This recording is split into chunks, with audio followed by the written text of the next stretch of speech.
¿Qué tal? ¿Cómo les va? Un nuevo programa de Ayer es Hoy. Y como siempre digo, señora, como siempre digo, señor, por favor, déjeme entrar a su casa, por favor. Déjeme compartir su mesa para ver si con la opinión de cada uno de ustedes podemos encontrar la verdad. No para sentirnos dueños de la verdad, sino para sentirnos esclavos de la verdad. Y el título del programa de hoy es La Bahía de Salamina. Bajo este título, un único tema de la agenda nacional: la política de internas y las internas políticas. Y nuevamente el título del programa de hoy: La Bahía de Salamina. Recuerda mucho mejor que yo, señora, señor, que Salamina es aquella isla de Grecia que está situada entre el Golfo de Egina y la bahía de Eleusis, y que Salamina es notoria en la historia antigua y clásica por la célebre victoria que allá por el año 480 a.C., en la Segunda Guerra Médica, los griegos obtienen sobre la flota de guerra de los persas. Recordamos, y lo hacemos hoy nuevamente, pues cada tanto lo compartimos con ustedes, que las guerras médicas fueron tres: las guerras libradas entre Grecia y el Imperio Persa. La primera guerra médica, 493-490 a.C. La segunda guerra médica, 480 a.C., 479 a.C. Y la segunda guerra médica se prolongó más tiempo, desde el 479 a.C. al 449 a.C. Y cada tanto compartimos, señora, señor, con ustedes, que las guerras médicas, las guerras de Grecia contra el Imperio Persa y las guerras púnicas, las guerras de Roma contra el Imperio Cartaginés, fueron en realidad las 6 primeras guerras mundiales, porque en la primera guerra médica, insisto, entre Grecia y Persia, atrás de Grecia estaba toda la Europa conocida, todo el mundo antiguo, conocido, clásico de Occidente. Y atrás del Imperio Persa estaba la herencia de la cultura caldeo-babilónica, la herencia de la cultura escita, la herencia de la cultura de Egipto, porque los persas tenían contacto con Egipto, y porque el rey Ciro el Grande, allá por el 560, 540 a.C., había constituido un imperio, el Imperio Persa, que era tributario, insisto, de la cultura caldeo-babilónica, tenía conocimientos muy profundos de la cultura de la India, de la cultura milenaria de China, y también tenían contacto los persas con los egipcios. El rey Darío fundó este imperio que iba desde el río Indo hasta el Turquestán, y que se había adentrado por la parte sur hasta Egipto y por la parte norte hasta el río Danubio. A la muerte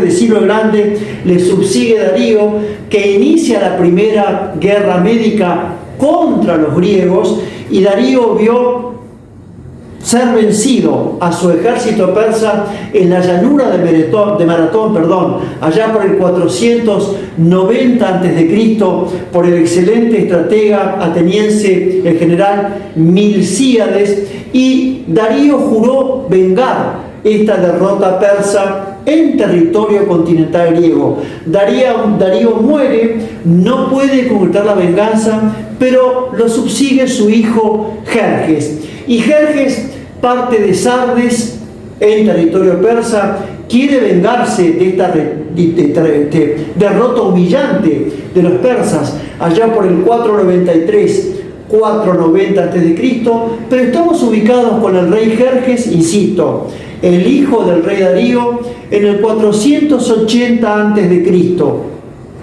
Parte de Sardes, en territorio persa, y cruza el estrecho del Helesponto, atraviesa Tracia, Tesalia y Macedonia. Para que usted se dé una idea, señora, señor, la flota persa estaba compuesta por 1.200 barcos y por 3.000 transportes. La flota persa contaba en territorio naval y territorio terrestre, para la redundancia, contaba con casi 2 millones de hombres. Los griegos en territorio continental con un ejército mucho menor y con barcos absoluta y completamente menores.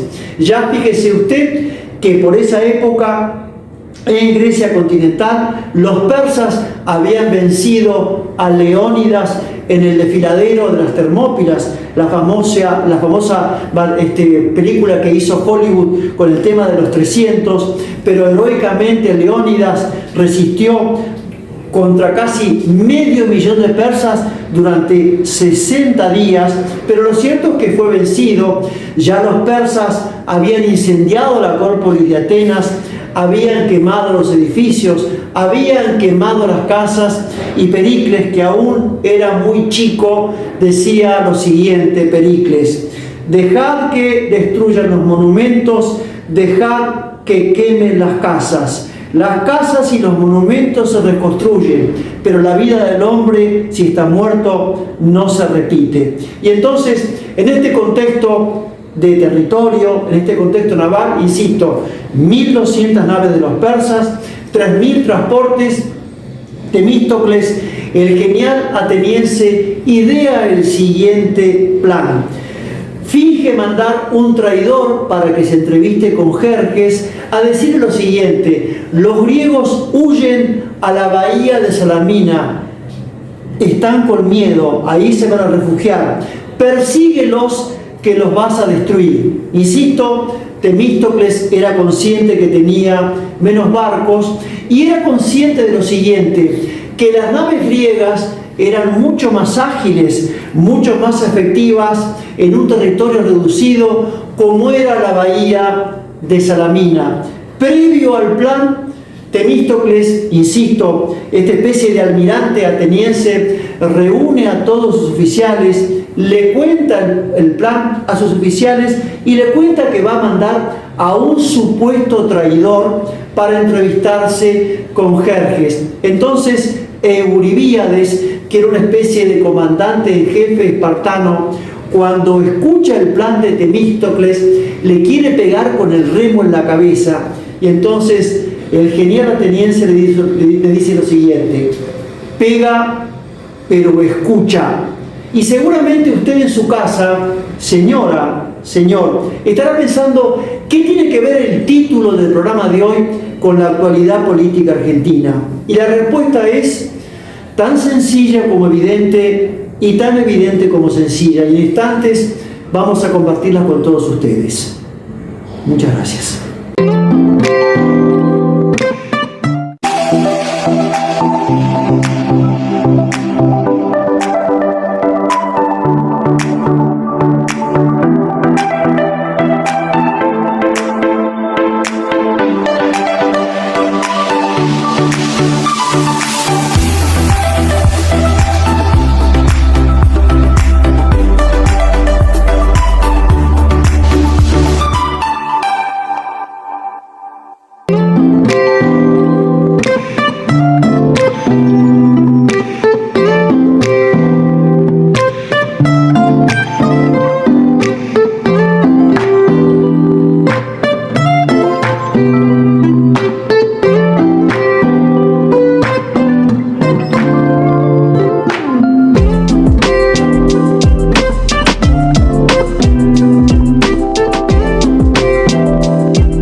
Y entonces Temístocles reúne a sus oficiales, estaban todos reunidos, les cuenta el plan que iba a mandar a un falso traidor para que le dijera a Jerjes que los griegos huían a la bahía de Salamina. Persíguelos, allí los puede destruir. Y entonces en la barca espartano, Euribíades le quiere pegar con el remo en la cabeza. Y también Temístocles le dijo: pega, pero escucha. Y lo cierto es, señora, señor, que la República Argentina, que allá por los años 1880, 1890, hasta 1930 inclusive, se tropezaba en el Banco Central con lingotes de oro. teníamos, el peso era la moneda más fuerte del mundo. La República Argentina, cuyos edificios públicos y privados, sus casas públicas y privadas competían con el lujo de las naciones más grandes del mundo. Podemos hablar de Alemania, de Francia, de Inglaterra, de España, de Holanda. La República Argentina, que era el sueño dorado de América, juntamente con Estados Unidos en orden a la inmigración. La República Argentina, que tenía una salud pública modelo y una educación pública modelo. Estábamos entre los tres países más alfabetizados del mundo. La República Argentina, que tiene las cuatro variedades de climas, que no tiene conflictos religiosos, que no tiene conflictos raciales. La República Argentina, que ha tenido una de las clases medias más sustanciosas y más poderosas del mundo desde hace 100 años, prácticamente desde el año 1920, 1930 hasta la fecha. La República Argentina es la historia de un descenso hacia la oscuridad, un tobogán hacia la oscuridad. Y así como los toboganes de la plaza, que son ideados para recrear a los niños, justamente para que los niños jueguen, para que tengan una distensión y después del juego volver a escuchar a los padres, volver a escuchar a los maestros y realizarse como personas, el tobogán argentino es un tobogán de descenso a la oscuridad. Es cierto, señora, señor, que por estos tiempos aún necesarios para una república, estamos con las internas políticas, estamos con el tema de las internas de las PASO, y entonces momentáneamente y de manera lamentable se ha renunciado a atender los temas de inflación, los temas de pobreza, los temas de inseguridad. Crímenes aberrantes, como en su momento fue el de María Soledad Morales en Catamarca y ahora el de Cilia Tresusque en Chaco, que por las características del crimen nos hablan que se ha renunciado a todo tipo de moral. Es un crimen donde la perversión, donde lo amoral sepultan la conciencia, sepultan la reflexión y nos dicen por qué en la escena política argentina se mezclan delito y corrupción, corrupción y delito. Pero claro, hemos tenido en la provincia de Córdoba una elección donde Martín Yarlora ha hecho una muy buena elección, donde Luis Juez también ha hecho una muy buena elección, cómputos más, cómputos menos, ha salido triunfador Martín Yarlora sobre Luis Juez con un 42% a un 39%, pero además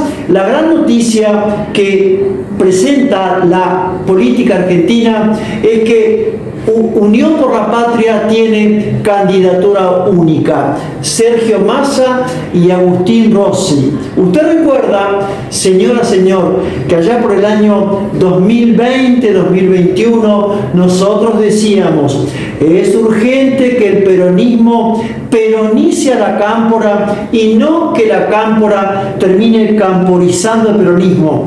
Y en el programa próximo pasado, cuyo título fue César Augusto se despide, decíamos que Daniel Scioli, acompañado por Aníbal Fernández, que le manejaba la campaña, trataba de recuperar la identidad peronista. No nos equivocamos.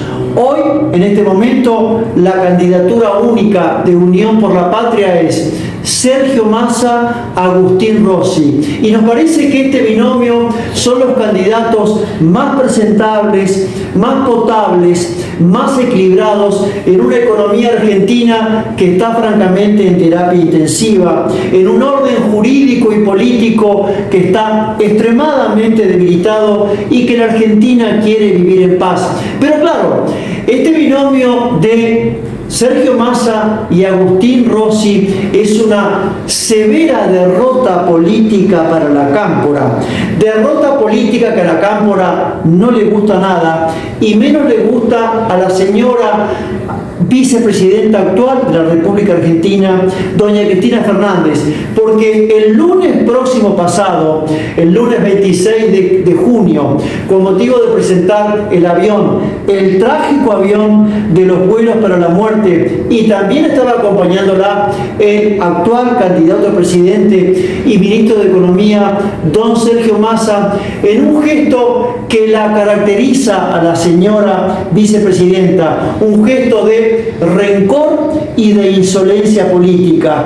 Gesto de rencor y de insolencia política más propia de una puntera de barrio política que de una señora que ha sido 2 veces presidenta de la República y es la actual vicepresidenta de la Nación. Pero insisto, en un gesto de rencor y de insolencia política, allá conceptos menos, conceptos más, la señora vicepresidenta de la República, doña Cristina Fernández, nos dijo, no solamente a ese auditorio, sino a todos los argentinos, que el candidato de ella era Guado de Pedro. Acusó al presidente Alberto Fernández de querer sostener el tema de las PASO, desdibujó o presentó lo que era una interna de Scioli con secretos que no nos debería haber contado en público, pero lo más grave aún es que al candidato actual, al presidente, y que estaba al lado de ella, el ministro de Economía, don Sergio Massa, lo llamó fullero. Tamaña insolencia política nos parece que debe ser seriamente respaldada, porque la primera presentación del candidato a presidente por Unión por la Patria es un severo error político. Severo error político porque es una humillación pública que creemos que debe ser respaldado por la verdad.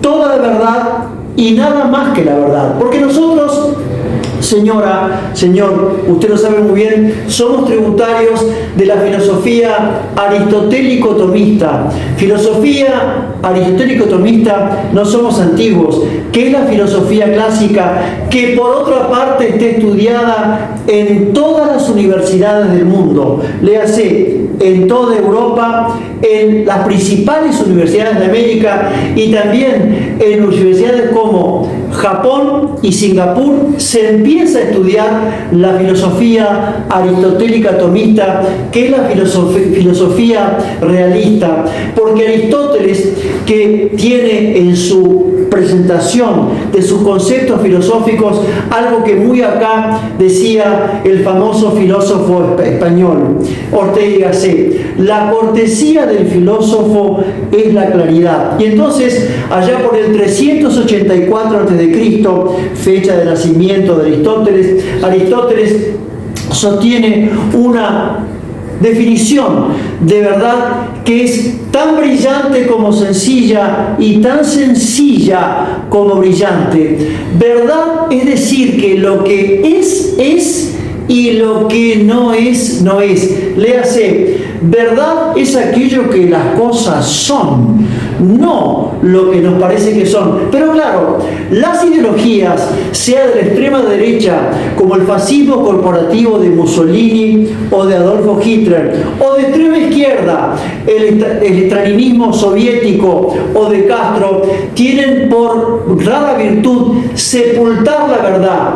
¿Y cómo sepultan la verdad? Sepultan la verdad porque la verdad ideológica, la verdad que sostiene la ideología, es una verdad a medias, porque la verdad ideológica es una visión subjetiva, parcial e incompleta de la verdad. Y el nunca más de la República Argentina, señora, señor, allá por el año 1983, dirigido por el escritor Ernesto Sábato y la periodista Magdalena Ruiz Guiñazú, es un nunca más a medias. Es un nunca más incompleto, porque allí, con perfecta convicción moral, se nos habla del secuestro, tortura, muerte y desaparición que escribieron la cobarde dictadura militar, pero no habla ese nunca más de los secuestros, tortura, muerte y desaparición de la banda marxista terrorista de Montoneros o de la banda trotskista de y de las cárceles del pueblo. No lo menciona tampoco a Firmenich, Mario Firmenich, que era doble agente que se reunía con Macera en Francia, que reside actualmente en España, que está recontra podrido en plata y íntimo amigo de Castro, y que ahora asesora al canalla delincuente del presidente Daniel Ortega en Nicaragua. Y entonces la real verdad, la total verdad, es que en la década del 70 todos los argentinos que no estábamos de acuerdo con la dictadura militar, que no estábamos de acuerdo con la AAA, la extrema derecha de López Rega, y tampoco estábamos de acuerdo con la banda marxista de Montoneros o la banda trotskista del no fuimos víctimas todos los argentinos y toda la Argentina. ¿Cómo empezó esto? Esto empezó allá por el año 1968, cuando un delincuente terrorista como era Daniel Rojo, que operaba en Checoslovaquia, en Hungría, en Polonia, decidió mantener la Guerra Fría en territorio europeo, pero exportar una guerra cruenta. ¿A dónde? A la mitad de África, a la mitad de Asia y a casi todo el territorio de América Latina. Y entonces las potencias, superpotencias de Estados Unidos y Rusia libraron en América Latina, mitad de África y mitad de Asia, una guerra geopolítica. No la Guerra Fría del continente europeo, sino una guerra sangrienta, una guerra impiadosa, donde los idiotas útiles fueron las dictaduras militares, apoyadas, sí, por Estados Unidos,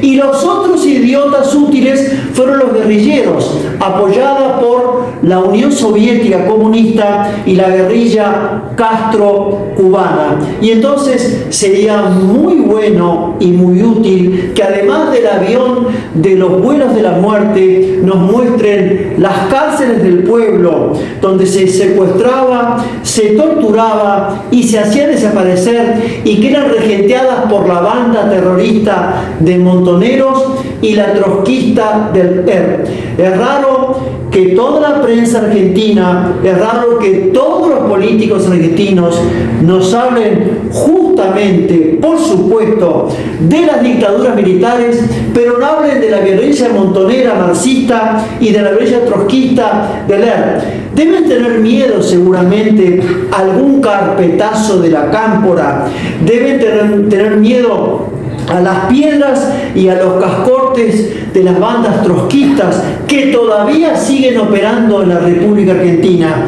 Pero nosotros, que no tenemos miedo, corrijo, tengo un profundo miedo a Dios nuestro Señor y miedo a no decir la verdad. Y como fuimos formados por nuestros maestros jesuitas de filosofía, que permanentemente nos recordaban que la diosa de la sabiduría, Palas Atenea, nacida de la cabeza de Zeus, padre de los dioses y de los hombres, lleva en una de sus manos el búho, el famoso búho de Minerva o búho de Palas Atenea, que mira la realidad en 360 grados. La verdad, toda la verdad y nada más que la verdad. Y usted sabe, señora, usted sabe, señor, que en 23 años en los medios de comunicación donde uno no insulta, no grita y nunca jamás nos hemos burlado de ningún político, y no lo denunciamos porque los políticos argentinos y la política argentina que explicita su actividad se denuncia absoluta y completamente sola. Pero este programa y su conductor somos para lo bueno. y solamente para lo bueno somos extremadamente caprichosos. Y el logo de este programa es filosofía y sentido común. Y sentido común, cada tanto nosotros repetimos en una conferencia de filosofía allá por los años 90, definíamos el sentido común de la siguiente manera. Sentido común no es el estado decadente del alma del hombre cuando transita la cobardía, canallada o traición de turno. Sentido común es el estado sereno, consciente y armónico del alma del hombre que como una luz interior guía la inteligencia a la verdad y la voluntad al bien perfectivo del hombre y de la sociedad constituida en nación republicana. Y además, cada tanto recordamos el concepto de bien común, porque bien común, señora, señor, para la filosofía clásica, bien común no es la suma de los bienes individuales según postula el capitalismo neoliberal, que privilegian el tener al ser. Tampoco bien común es la totalidad de los bienes individuales en manos del Estado, según postulaba el corporativismo fascista de Mussolini, o el nacionalsocialismo de Hitler, o el comunismo soviético de Stalin. Bien común, según la filosofía clásica, es el ambiente general de concordia, de armonía, de justicia y de paz que le permite al hombre realizarse y crecer como persona en la familia, en el trabajo, en la educación, en el deporte, en la propiedad privada y en una nación con un Estado de Derecho que respete y priorice derechos propios y ajenos. Y como seguiremos siendo muy y extremadamente caprichosos para lo bueno, a los políticos argentinos no les duelen las denuncias, a los políticos argentinos no les duelen las burlas, y menos aún los crímenes como el del Chaco. A los políticos argentinos les duele, por ejemplo, este tipo de propuestas. Este programa, como no cree en el apocalipsis civil y somos optimistas por naturaleza, proponemos ideas del libro UPA, aquel libro de los años 40. 1 más 1 es 2. 2 más 1 es 3.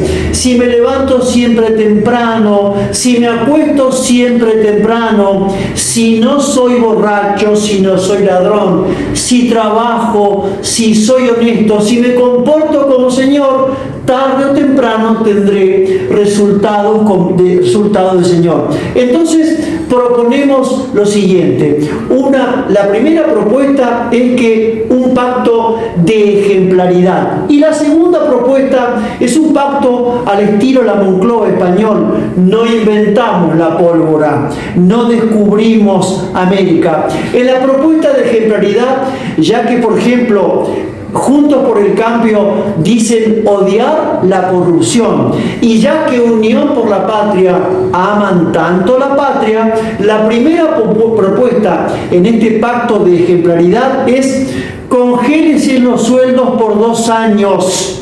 La segunda propuesta dentro de este pacto de ejemplaridad es ¿por qué la Argentina a nivel nacional tiene 24 ministerios con secretarías, subsecretarías y direcciones, cuna y refugio de cuánto puntero político y de cuánto inútil galopa en cada partido político, y tantos ministerios en cada provincia? ¿Por qué la República Argentina tiene 1.298 intendencias, es decir, 54 intendencias por provincias? ¿Por qué los diputados y asesores y senadores, de la República Argentina, insisto, diputados y senadores tienen algunos más de 20, 30 asesores? Y al pacto de la Moncloa al estilo español, donde Adolfo Suárez, luego de la muerte del dictador Francisco Francisco Franco reunió a toda la clase política de España e hizo un pacto, un acuerdo en políticas del Estado que hasta el día de hoy, después de casi 50 años, se cumplen rigurosamente. Y entonces queremos recordar que además de ese pacto de la Moncloa al estilo español, hacer un acuerdo sobre los siguientes puntos. Desde el punto de vista geopolítico, recordamos que la geopolítica es aquella ciencia que nos dice que según o de acuerdo a la posición geográfica de una nación se determinan sus decisiones políticas. ¿Dónde está parada geopolíticamente la República Argentina? No ya presente, sino por los próximos 5, 10, 30, 50 años, al lado de Rusia, al lado de China, al lado de Nicaragua, al lado de Venezuela, al lado de Cuba o al lado de las naciones civilizadas del mundo. Y otro tipo de acuerdo, tipo de la Moncloa, en materia de justicia, en materia de educación y en materia de economía. Pero el tema no termina ahí. Yo no recuerdo a los señores políticos de la República Argentina, y lo hacemos solamente nada más que para molestarlos, que las repúblicas vecinas de Chile, Bolivia, Uruguay, Paraguay, Colombia, México y Brasil tienen una inflación anual promedio del 5%. Y la Argentina tiene una inflación mensual del 7%. Señores, si no tienen inteligencia para crear, tengan habilidad para imitar a nuestros vecinos. Aquí, los que tenemos al ladito de la República Argentina. Otro recuerdo. Usted sabe, señora, señor, y cada tanto lo compartimos con ustedes, que la ganadería de Uruguay y la ganadería de Paraguay exporta un 150% más, porque los ganaderos argentinos han huido a Paraguay y a Uruguay y están produciendo mucho mejor y con menos impuestos. ¿Por qué no ponemos impuestos inteligentes? ¿Por qué no ponemos impuestos modernos? Para seguir molestando a la clase política argentina. Señora, señor, en la década del 60, Argentina fabricaba el auto Siam, la heladera Siam. ¿Por qué Argentina no fabrica un auto total y completamente argentino? Desde el primero hasta el último tornillo. Queda muy exclusivo. Fabriquémoslo con Brasil, con Chile, con Uruguay. Un auto totalmente latinoamericano. Heladeras, computadoras. Argentina tiene 4.000 kilómetros de litoral marítimo. No tenemos flota mercante y no tenemos flota pesquera. Somos ricos en plancton, en krill. Tenemos la riqueza ictícola más profusa del mundo. Se le está robando la flota rusa, la flota japonesa, la flota española y la flota británica. Pero además, como Argentina está perdiendo el orden jurídico y social, y como el orden es la disposición recíproca de las partes con respecto a un todo, el orden se recupera con autoridad. Autoridad es el ejercicio del poder con sabiduría y oportunamente. Poder no con mano dura, al estilo corporativo de Mussolini o el estalinismo soviético, y menos aún con mano blanda, al estilo de los derechos humanos que protegen a los asesinos, violadores y delincuentes, sino con mano justa, propia de una nación civilizada y republicana. Hacemos la última pausa y enseguida volvemos. Muchas gracias.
Y este programa, señor, comparte hace muchos años, muchísimos años con ustedes, en una Argentina violenta, en una Argentina impaciente, en una Argentina donde los buenos modales, donde el trato cotidiano ha perdido todo tipo de cortesía y de granura. Comparte las palabras mágicas que sugerimos que se usen en el hogar, todos los días, en la vereda, en la calle, en el colegio, en el trabajo. Y esas cinco palabras mágicas son: buen día, por favor, perdón, permiso y muchas gracias. También hace muchos años que pedimos una política sanitarista de prevención de alcohol, de droga y pastillas que vaya entre los 12 y 30 años. Los jóvenes de la República Argentina ya no distinguimos ni ricos ni pobres, ni en qué lugar viven. Están seriamente afectados por el consumo de alcohol, de droga y de pastillas.